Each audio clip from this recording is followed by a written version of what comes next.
Olá, bom dia. São 7h30. Como eu disse a vocês, deixei de acordar muito cedo devido à prescrição de um dos meus mestres e decidi continuar gravando o assunto do tema antigo, que é Goetia. Então, vamos continuar. Bem, o que acontece é o seguinte: o princípio básico é o mesmo. Quando um ser humano olha para o mundo, ele não sabe que existe coisas que são consideradas sagradas. Então ele olha para o mundo e considera tudo como sendo profano. Ou seja, ele é um jumento olhando para um palácio, usando uma metáfora que o povo utiliza. Ou um jumento olhando para uma igreja, ele está do lado de fora.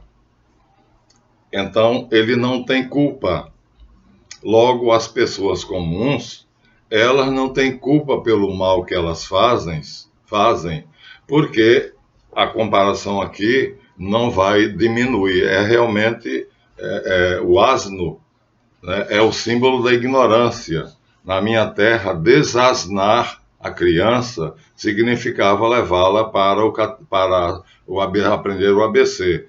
Apuleio foi um dos homens iniciados que escreveu, deixou por escrito algumas coisas dos mistérios de Eleusis. Então, aqui, a palavra asno, jumento, vai nesse sentido. Então, o iniciado, quando ainda não chegou à iniciação, ou seja, o comum das pessoas, 85% da população do mundo, ele não sabe que o mundo se divide em sagrado e profano. E ele vê tudo como sendo profano. Ou seja, ele só vê em cada coisa o aspecto utilitarista. Então, o ventilador que está ali, eu estou sentindo calor, quando eu falo desse assunto, eu sinto-me dentro de uma fogueira, então serve para me refrescar.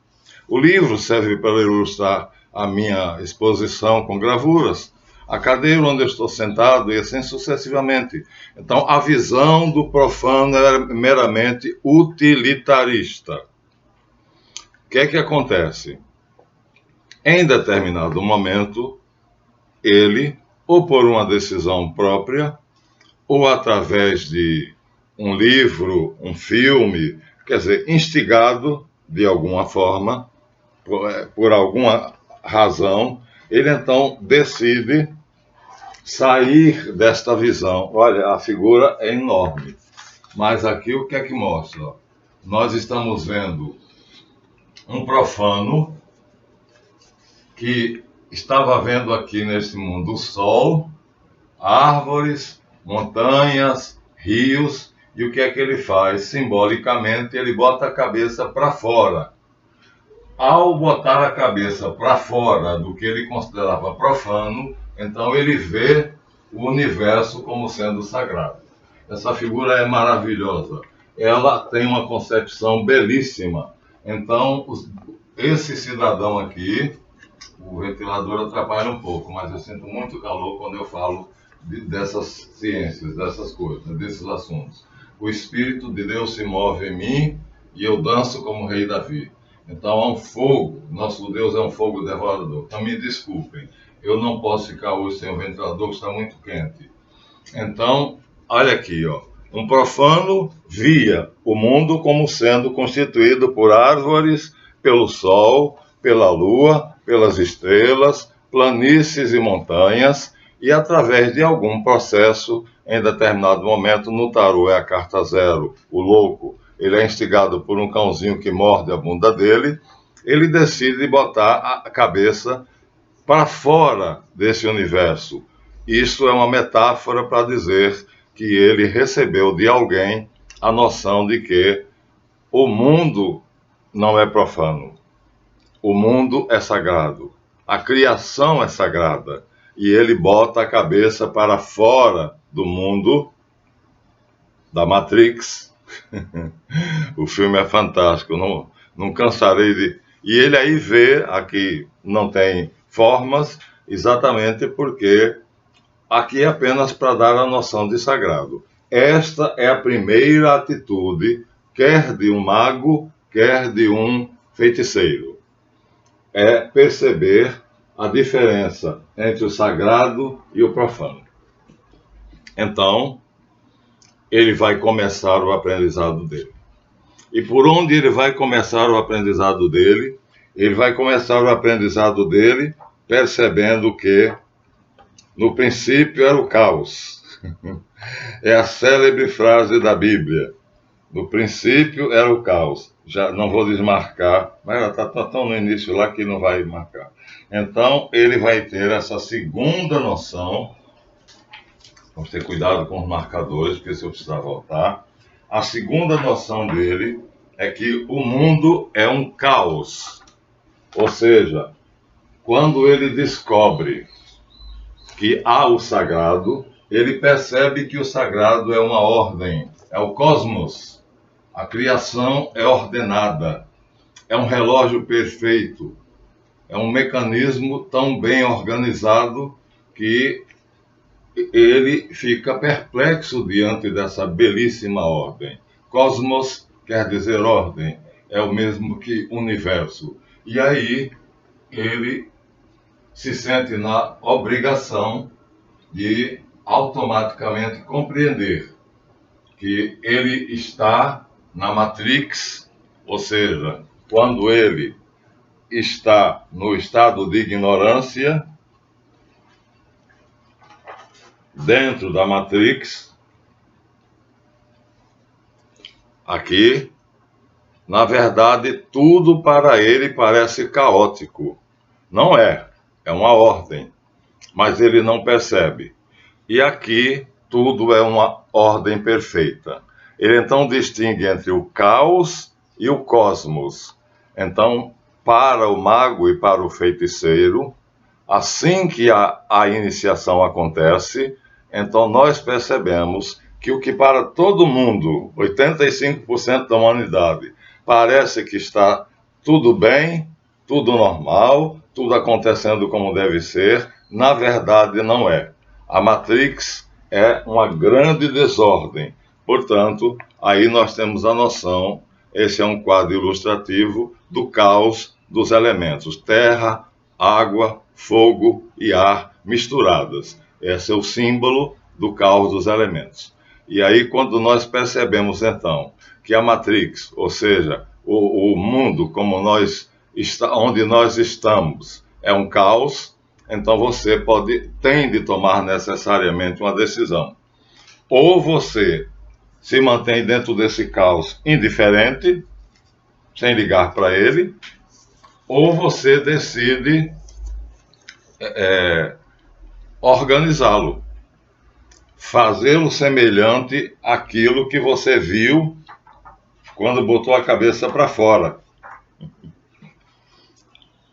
Essa é a primeira hora, o primeiro momento do iniciado. Devo, então, ficar nesse mundo que eu já não vejo como sendo assim? Eu olho para ele e eu percebo que ele é assim, então era um engano pensar que ele era ordenado, ele é todo desordenado, todo desorganizado, é só olhar em volta e você vai ver peste, fome, guerra. Então o iniciado tem essa primeira noção, o caos. O mundo é um caos, é a Matrix. Para quem vive lá dentro parece que está tudo em ordem. Para Neo, Morfeu, Trinity e os outros, então eles têm que colocar a Matrix em ordem, tem que tirar as pessoas da Matrix. Por quê? Porque elas não veem que elas estão em um estado de desordem permanente. Isto é simbolizado em outro quadro célebre, que eu vou mostrar a vocês. Aqui nós temos, nesse pequenino quadro, a figura de Jesus Cristo, que é o grande iniciado, identificado pela cruz, abrindo a boca do inferno, que é uma palavra que o cristão usa para o caos, para tirar de lá de dentro as pessoas que lá vivem. Então, esta é a função do iniciado. Então, o trabalho de Morpheus, Neo, Trinity e toda a turma deles é o quê? Tirar da Matrix aqueles que estão lá dentro. Veja como é uma grande iniciação o filme Matrix, entenderam? Aqui, simbolicamente, Jesus, o grande iniciado, então, está tirando alguém que descobriu que a Matrix é o caos, está aqui dentro, agora simboliza pela boca do inferno, as portas do inferno, e aí as pessoas que querem sair, aqui tem um homem, aqui tem uma mulher, e essas pessoas querem sair. E o que é que ele faz? Ele então dá a mão a essa pessoa e puxa para fora. Essa é a função do iniciado quando ele é, de fato, um mago. Ou seja, nesse momento nós temos aqui então Jesus Cristo representando o grande iniciado, o mago, e tirando de dentro do caos, simbolizado pela boca do inferno, aqueles que estão lá dentro. Para quê? Para conduzi-los a um mundo de ordem. Esta decisão faz toda a diferença. Então, o grande iniciado, ao tirar de dentro da boca do inferno, segundo aquela gravura, ou como Neo e Morpheus em Matrix, ao tirar da Matrix as pessoas, ele está levando a pessoa para a noção de sagrado. Ele está tirando a pessoa da noção de profano e mostrando que toda a natureza é sagrada. Isso é importantíssimo. É essa a primeira noção do mago.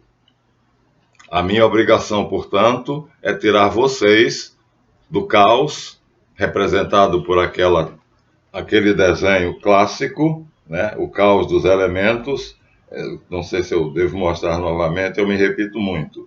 Mas eu gosto porque acho que vocês têm que ficar, tudo tem que ficar muito claro para vocês. Então vamos tirar de vocês do caos dos elementos, da Matrix, da boca do inferno, que para quem não via, parecia algo extremamente bem organizado. Volto novamente à figura original. Olha só. Para o ignorante, ou seja, o asno, eu estou falando de asno no sentido da iniciação. Na maçonaria é o bode. Nos mistérios de Eleusis era o asno. E na minha terrinha de Propriá, Sergipe, quando você manda uma criança para a escola, você diz que está mandando ela para desasnar. Desasnar. Ou seja, deixar de ser um asno. Portanto, não se ofendam. Eu não estou usando a palavra no sentido ofensivo. Então, o ser que está olhando para isto aqui e achando que o mundo está em uma ordem perfeita, enquanto o Iraque está em desgraça, enquanto a Líbia está em desgraça, o Afeganistão, a Síria, né, enquanto nós estamos passando por uma pandemia, então o profano, o não iniciado, acha que essa é a ordem natural das coisas. Aí, por alguma razão, estou me repetindo, algo ou alguém faz com que ele bote a cabeça para fora dessa realidade. E ao ver essa realidade, aqui o desenhista fez alguns traços simplesmente para dizer que é incompreensível, ele tem uma visão de algo que ele não compreende. Mas ele tem um sentimento, ele não vê a ordem, ele não vê o cosmos imediatamente, mas ele tem um sentimento de que isto aqui, embora apareça assim, a Matrix, na verdade, verdadeiramente é um caos. E aí ele toma a decisão.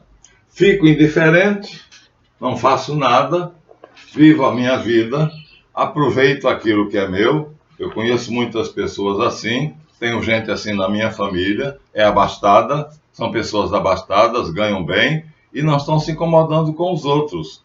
Então os outros ficam no caos, pode ser a pobreza, pode ser a doença, pode ser a tristeza, pode ser o que quer que for. Deixa eles para lá, eu estou bem. Mas ele agora já tem culpa.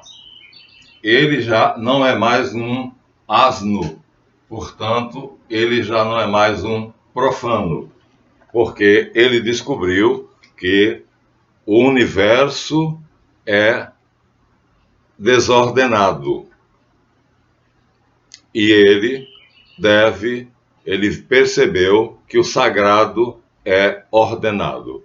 Então ele pode ficar indiferente, e há muita gente que fica gozando os milhões que tem e fazendo bem somente à família, aos amigos, e há outros que decidem então fazer com que nasça desse caos a beleza, a harmonia, a bondade para todas as criaturas. E isto faz toda a diferença. Se ele decidir ficar na dele, não, eu ganho 25 mil reais por mês. Para que eu vou me incomodar com quem não ganha nada ou com quem ganha 950 reais? Ele que se vire, né? Por que eu vou me incomodar com um morador de rua? Alguma coisa levou ele àquilo. Então, que ele fique, ele se vire, ele vai mendigar e as pessoas... Alguém vai dar um prato de comida. Enquanto isso, outras pessoas... Aqui está um quadro de Botticelli lindíssimo, que ilustra a decisão do mago. É lindo, Vênus nascendo de uma concha das águas do mar. Isso é simbólico. A concha é o objeto com o qual os beneditinos batizam as crianças, sabiam? Se você for batizar uma criança em qualquer igreja católica, o padre usa qualquer vasilha. Pega uma vasilha qualquer, pega a água, põe a cabeça da criança na pia batismal para não cair no chão e diz: eu te batizo, e derrama água, em nome do Pai, do Filho e do Espírito Santo. Os beneditinos não fazem isso, porque eles são grandes iniciados. Eles usam uma concha.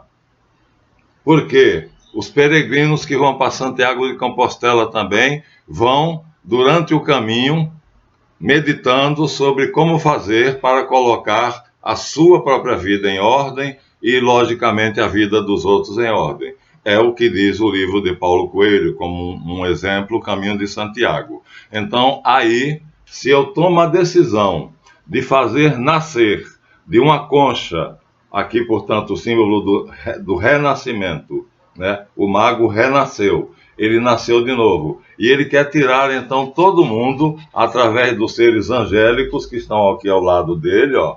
Então, os ventos, ele começa agora a ver como sendo tudo a obra de Deus. Tudo nessa vida passa a ser obra de Deus. Então, os ventos são anjos. Os protetores das florestas são anjos. E ele vai usar o auxílio dos anjos, das criaturas angélicas do mundo invisível, para fazer nascer simbolicamente das águas do mar, ou seja, das energias, porque água significa energia, né? Mater, matrix, ele vai fazer nascer a beleza. Então, esse quadro, embora tenhamos como artista, eu sou professor de arte, alguns reparos a fazer, o quadro tem várias críticas, mas não vamos ver isso aqui. Então, é a beleza. Aqui estamos simbolizando o nascimento da beleza, da harmonia, que é uma das colunas da loja maçônica. A loja maçônica tem 3 colunas: sabedoria, força e beleza ou harmonia. Então, a primeira coisa que ele vê,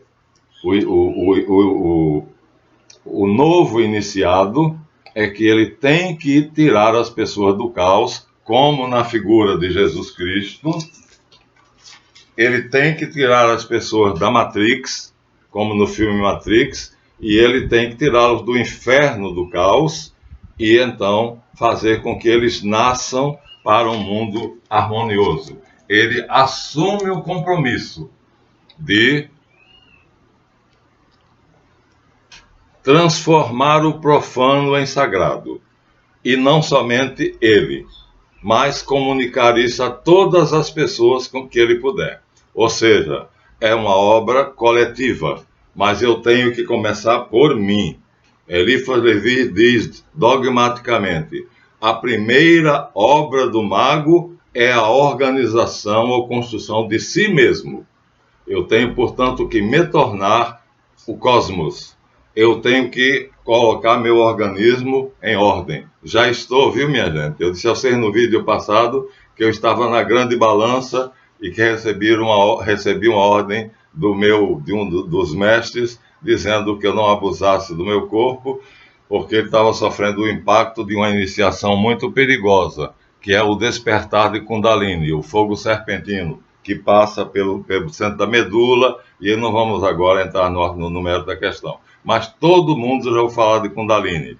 E eu estava fazendo essa iniciação e já tinha feito 7 passos iniciais, que é a menorá. Já falei isso para vocês no vídeo passado. Então, os 7 dias da criação eu já tinha feito. Agora, Da'at, que é o anjo, vai pesar, medir na grande balança, Malkut, Geburah e Chesed, se o que eu fiz e o meu coração é reto, e ele vai pesar e medir, né? Isso eram feitos por Anubis e Tot, na mitologia egípcia, e ele me permite passar ou não. Graças a Deus estou de novo forte, vigoroso, equilibrado, mas vou manter o ritmo que me foi ensinado, quer dizer, que me foi prescrito pelo meu guardião. Não vou dar o nome dele, mas ele deu o nome dele, né? Ele me mostrou fazendo a iniciação, eu vi nitidamente, e ele disse: você está indo muito bem, estou cometendo uma indiscrição, mas o seu corpo está sofrendo uma agressão muito grande, porque nós somos um organismo, e esse organismo tende a se desorganizar. Então, a primeira obra do mago é fazer isto nele, é produzir a harmonia. Então, embora na maçonaria a coluna da harmonia seja a terceira em ordem, primeiro, sabedoria, segundo, força, terceira, beleza. Para o mago não é assim. A sabedoria vai ser o final. Ele vai atingir a sabedoria no final. Deixa eu ver se eu consigo a gravura. Ah, não consigo, porque aqui é cabala, né? Se fosse o livro Maçonaria, não vou me levantar, porque eu não tenho... não gostei das vezes que eu me levantei.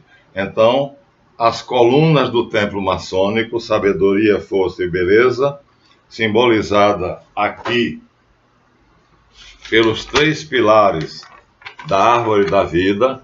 Olha, se vocês eliminarem as esferas, o que é que vocês vão ver? Vocês vão ver que tem uma coluna aqui no centro.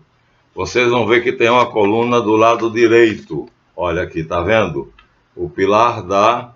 Aqui é o que? A primeira é Geburah, então da severidade, força. A coluna da força, aqui está. Aqui a coluna da sabedoria e aqui a coluna da beleza.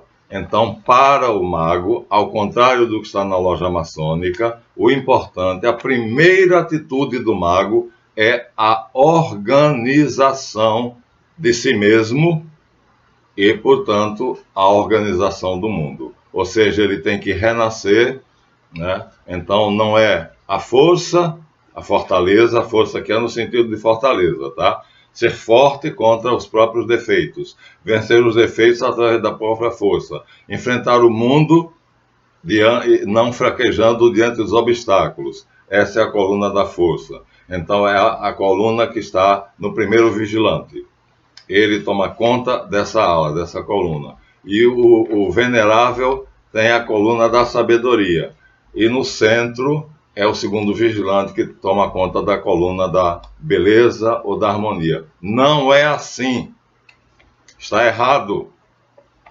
Sabedoria, força e beleza. Nós dizemos isso, mas não é a verdade. A primeira coisa, como diz ele na magia, é assim. A primeira obrigação do iniciado, do mago, é a harmonização de si mesmo. Ou seja, para tirar os outros do inferno, Cristo teve que sair do inferno, teve que vencer a morte. Só assim ele disse que poderia nos livrar da morte. Então, não está. Há muitas coisinhas que na minha maçonaria são diferentes. Eu pertenço a uma maçonaria livre e soberana, não obediencial, e então a gente pode determinar o que é quando nós temos a noção justa e perfeita do que é que é.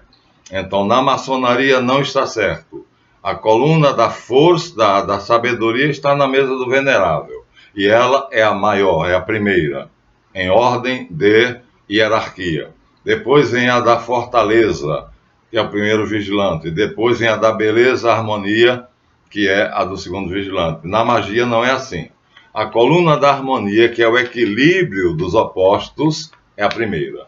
Organizar o caos. Harmonizar. Ordem, equilíbrio, harmonia. É o que significa a coluna do meio. Então, como eu não estou com o livro Maçonaria, eu não posso mostrar. Mas já mostrei em outros vídeos, as 3 colunas. Então, na magia, não é como na maçonaria. A maçonaria, então, não tem uma boa noção de magia. Ela desconhece. Por isso, queriam muito que eu fosse para lá, para eu passar essas noções para eles. E me assediaram longamente, mas eu não fui.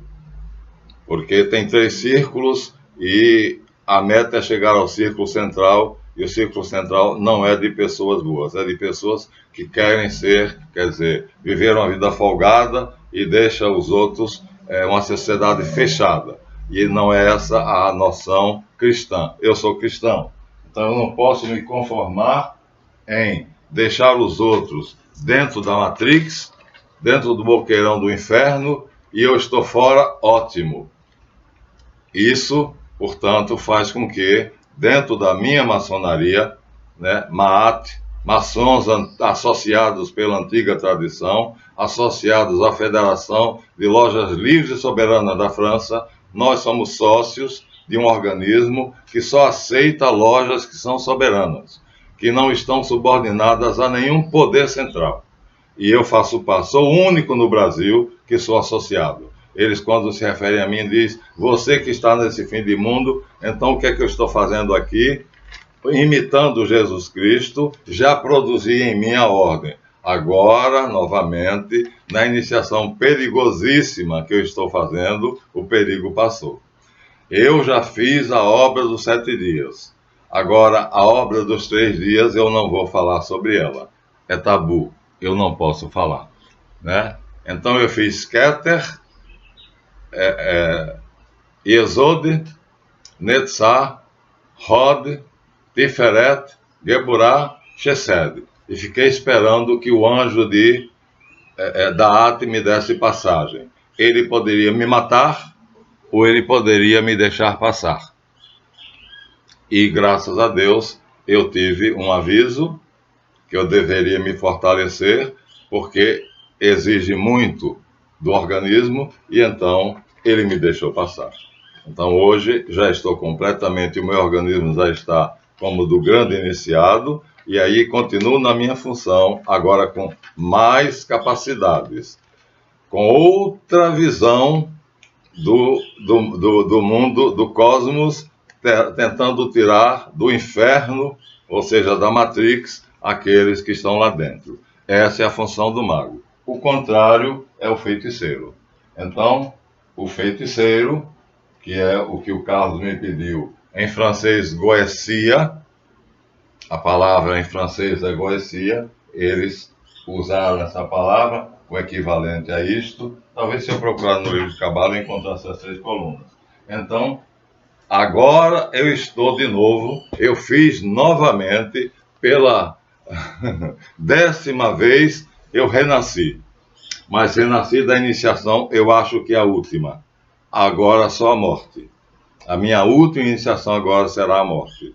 Porque a iniciação, ao despertar do fogo serpentino, né, da serpente de fogo, é a iniciação mais perigosa e foi a última iniciação que eu estou fazendo, e já passei pela obra dos 7 dias, a menorá, o candelabro de 7 braços, e já estou aqui renascendo. Então esse é o quadro do mago, ou fazendo uma pessoa renascer, aqui vendo nascendo da concha das espumas do mar, usando os seres invisíveis, ou a si mesmo. Mas no caso, conforme o conselho, não é bem um conselho, né? É um axioma do mestre Eliphas Levi, ele diz: a primeira obra do mago é fazer a construção de si mesmo. Então, Aqui nós temos outra gravura semelhante, porém maior. De novo, Jesus Cristo, o grande iniciado. Está vendo? Aqui estão os profanos que decidiram ser iniciados e ele está puxando eles pela mão. Aqui o inferno é simbolizado como sendo um túmulo. Não importa. O importante é tirá-los da Matrix, é tirá-los da desordem, do caos. No princípio era o caos. Tohu Bohu, em hebraico. Solidão, caos, deserto e tudo que significa que é desordem. Aqui então o grande iniciado, em outra gravura, está fazendo o mesmo que nós mostramos. Essa é a função do mago. O que é que o feiticeiro decide? Ele decide que, se eu estou bem, você que se ferre. Então, ele vai fazer o contrário. Ele vai deixar não só vai deixar que os outros se desgracem, como ele vai fazer o que está fazendo aqui nesta figura, a deusa hindu Kali, pisando o corpo de Siva. Siva, não é Shiva, é Siva. Então, aqui, ó. Então, eu estou bem, né? Eu estou acima de tudo, eu estou acima da humanidade, a humanidade está a meus pés, isso é Kali, a deusa da morte e da destruição. Então, eu vou ajudar a destruir o mundo, eu vou tornar o mundo um caos ainda maior. Vocês vejam agora, então, a diferença entre a decisão do mago e a decisão do feiticeiro. Isto é que faz a diferença entre um e outro. Não é usar o tantra, não é usar o sêmen, não é usar... Até o sangue não pode ser usado. Na magia branca, o sangue não pode ser usado. Embora na missa, o Jesus Cristo usou o vinho e disse, isso é o meu sangue. Mas simbolicamente, eu posso usar uma taça de vinho e dizer que é sangue. Mas o sangue em si, não. É proibido. Os ritos que usam o sangue são todos eles proibidos para o mago branco, enquanto que para o mago negro, o sangue será a substância primordial que vai fazer com que, porque o sangue tem propriedades, nós dizemos que a alma está no sangue. O sangue tem uma substância que movimenta os elementais e os elementares. Ou seja, eles têm sede daquela substância que emana do sangue.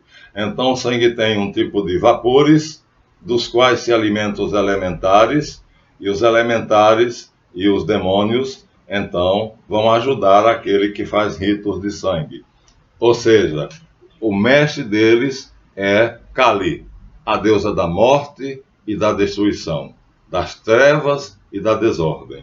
Enquanto para nós, já mostrei aqui, o símbolo que nós seguimos, né? O nosso mestre é exatamente Jesus Cristo, que está tirando do caos.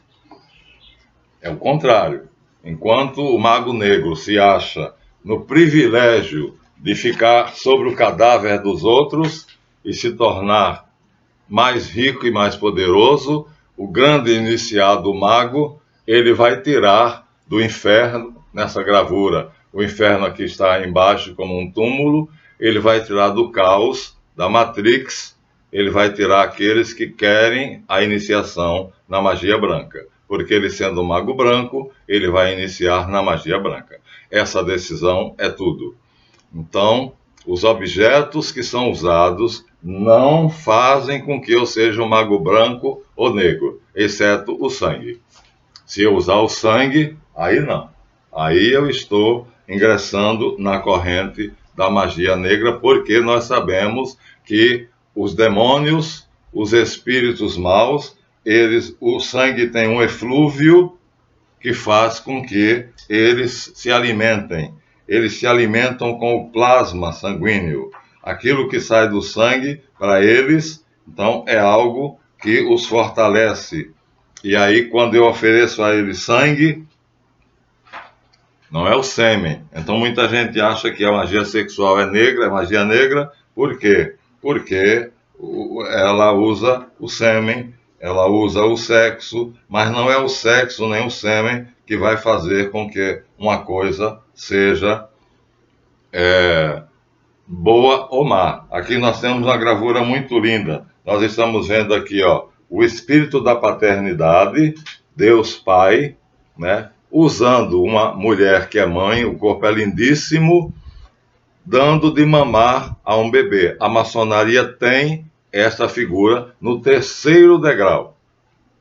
O terceiro degrau da ascensão maçônica, aprendiz, companheiro e mestre. Então, essa gravura simboliza o mestre, aquele que amamenta os outros, aquele que dá a seiva preciosa da vida. Então, é a mesma coisa, essa gravura na maçonaria está numa escada e é uma mãe com os dois peitos e em cada peito está no joelho direito e no joelho esquerdo uma criança amamentando. É a mesma coisa. Então, aqui Deus Pai, simbolizado por esse ser que está voando, está trazendo uma criança, ou seja, um não iniciado, ou um iniciado de pequeno grau, e uma mãe, mas olha que mãe, hein? Vou te contar. Uma mãe dessa até eu queria, para ela amamentar. Na maçonaria isso é simbolizado pelo pelicano, né?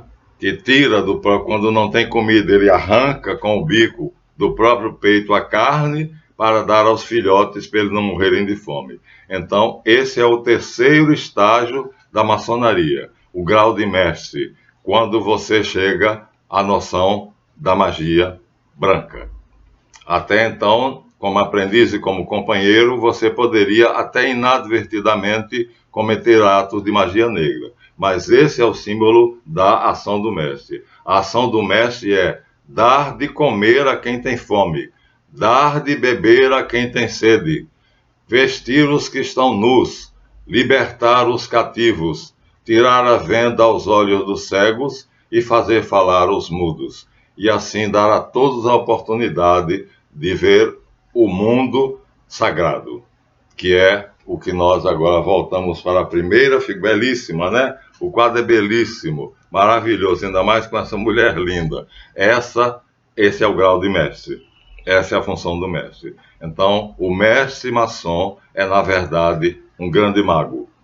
Se ele, então, exercer a sua função dignamente, se ele for um maçom verdadeiro, eu não fui para a maçonaria obediêncial, porque eles fingem, eles são fingidores, eles não fazem isso, eles botam aqueles babilaques nos pescoços, parece um jumento de cigano cheio de ornamento, mas não fazem isso. Eles terminam sendo uma fraternidade fechada, um grupo fechado, que mama nas tetas da vaca, mas não dá a ninguém. Essa fraternidade fechada, então, não nos serve. E eu recusei. Eu tenho todas as provas de que recusei. Aqui nós temos São Francisco de Assis,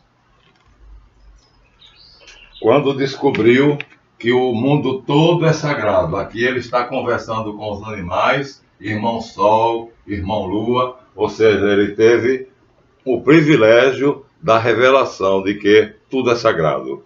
Então, ele colocou a cabeça para fora, mas para fora mesmo. Na verdade, não foi só a cabeça, por isso ele é patrono da ecologia. Ou seja, usando aquela figura inicial, ele, belíssima figura, e de um simbolismo majestoso. Em vez dele colocar somente a cabeça para fora, ele colocou-se todo para fora e viu que o mundo todo é sagrado. Então é apenas uma questão de visão. A visão do mundo que eu tenho. O mundo está aí, é o mesmo. Mas os objetos, as coisas que estão no mundo, irmão Sol, irmã Lua, irmã Estrela, irmã Árvore, irmão Lobo, tudo é irmão porque tudo é criatura de Deus e Deus é o Pai Supremo de todas as criaturas.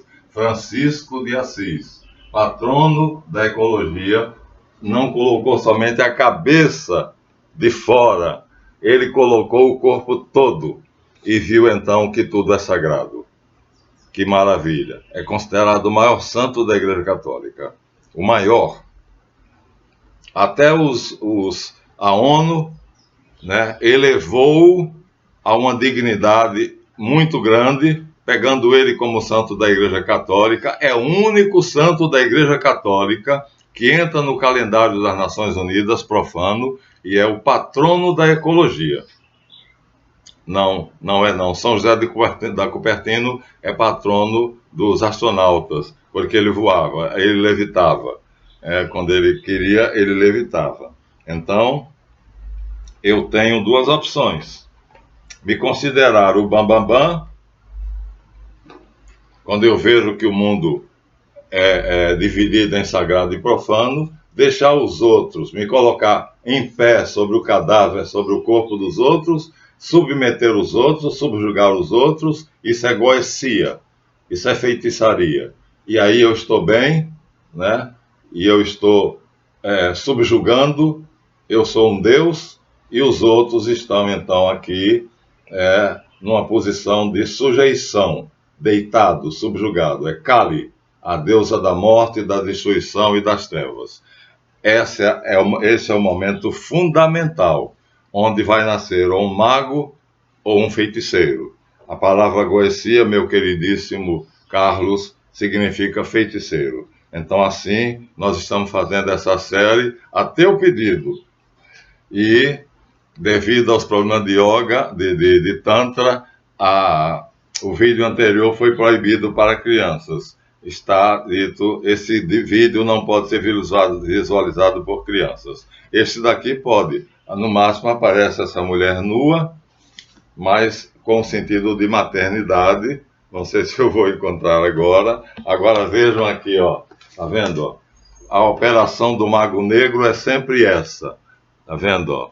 Ele pode usar o Tantra, vai ser proibido de novo para criança por causa dessa gravura. E aí, através disto, ele evoca uma entidade, como é o nome desta entidade, a deusa Sinamasta. A deusa Sinamasta. Ela está ajudando o casal que está fazendo Tantra negro. E simbolicamente ela não está aqui presente, então ela tira a cabeça dela e o sangue jorra dela. E ao jorrar o sangue dela, então atrai todos os demônios. Então esse casal está praticando o Tantra negro. Então é um casal de feiticeiros.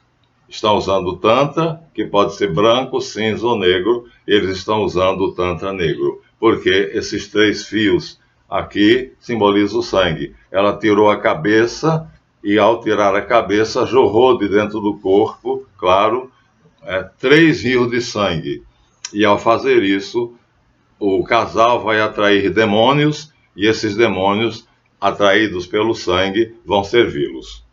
Porque aquilo que é gerado pelo casal de praticantes do Tantra obedece a eles, como eu disse, servilmente, como um cão obedece ao seu dono. Então, nós teríamos aqui mais ou menos o filhinho desse casal. Então, de um lado está o casal gerando, através de uma operação que usa o sangue, um filho. E aqui está o filho que eles geraram na pintura. Quer dizer, Beelzebub, Astarote ou Asmodeu, um demônio. É claro, é uma pintura feia para mostrar que é uma criatura demoníaca, diabólica. Então é isso que eles estão gerando. E esse diabo, esse demônio, vai fazer o que ele mandar.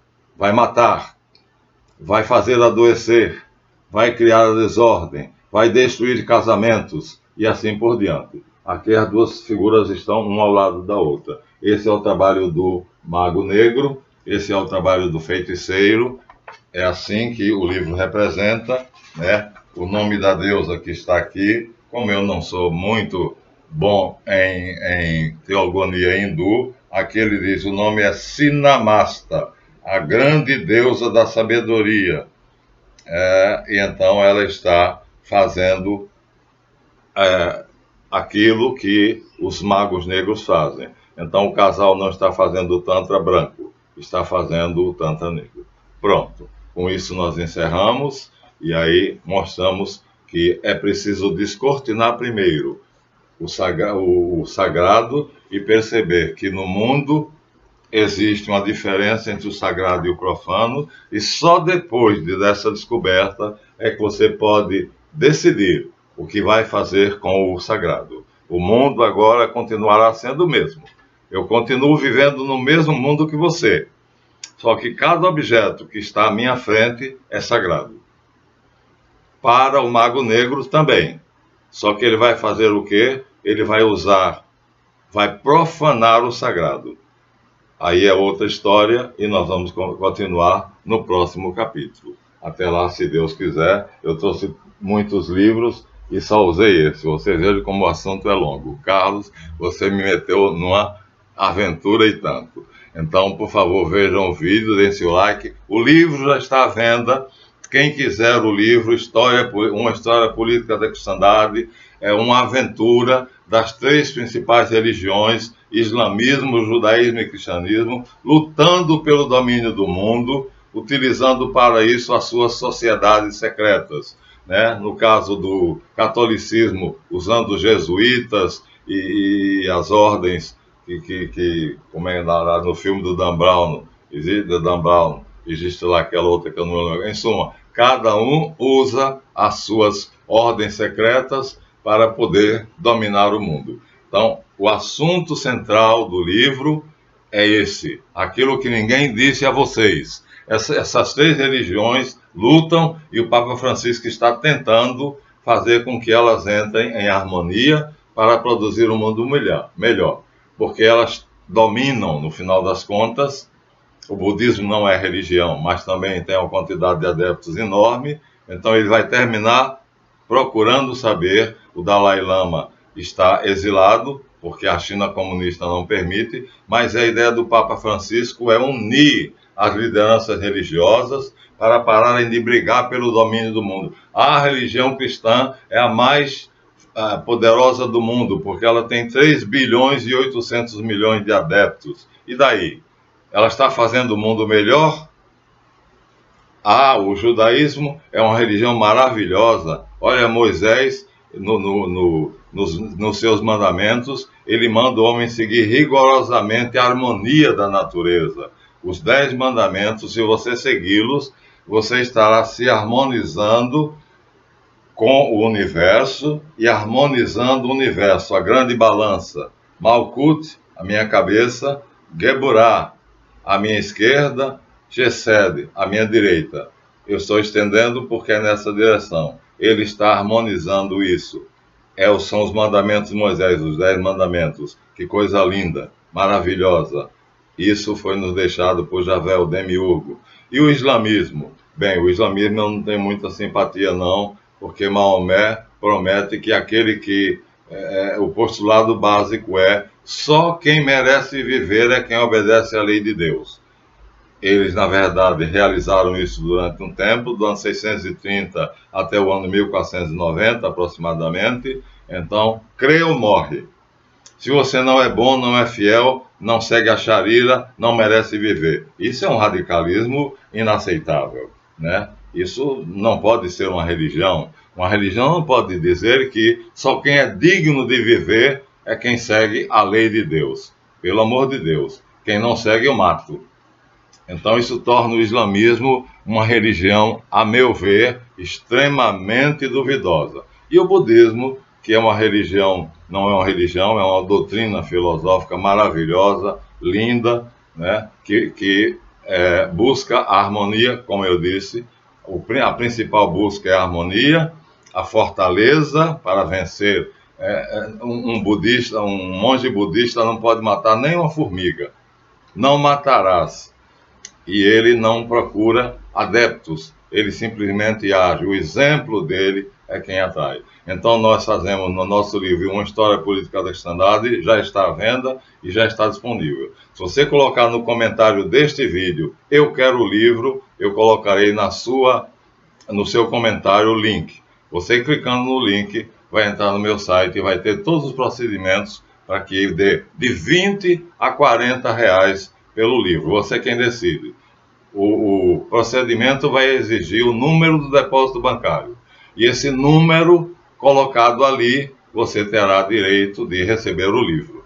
mas é você que dá o preço. Entre 20, 30, 35, 25, 40, você dirá quanto é que você acha que o professor Marlon merece por isso. Mas o assunto central é isso. As 3 grandes religiões do mundo e aqueles organismos ligados a elas, lutando pelo domínio do mundo. Nós sabemos que venceu, porque Lord Nathaniel Rothschild é o vencedor, é o dono do mundo, é o rei do mundo. Então, quem quiser saber mais, então compre o livro. Basta dizer, eu quero o livro. Como, acho que foi, esqueci o nome, Samuel? Não foi Samuel.